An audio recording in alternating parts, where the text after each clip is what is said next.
पवन पुरुत हनुमान महिमा किसी से भी छिपी हुई नहीं है।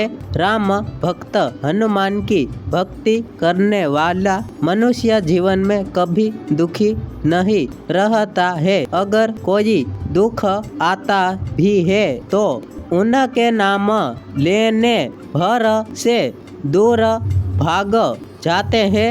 कल युग में हनुमान जी की भक्ति करने वाला मनुष्य रोग शोक पाप कलेश इन सभी बाधाओं से मुक्त रहता है। हिंदू धर्म में पवन पुत्र हनुमान को सबसे शक्तिशाली भगवान माना गया है। जो लोग किसी भी परेशानी से जूझ रहे हैं वह अगर मंगलवार शनिवार को उनकी भक्ति भाव से पूजा अर्चना करते हैं तो उनको परम सुख की प्राप्ति होती है। भगवान हनुमान जी को संकट मोचन ऐसे ही नहीं कहा जाता। वाकई अपने भक्तों के संकट हर लेते हैं। तरह की बाधाएं उनकी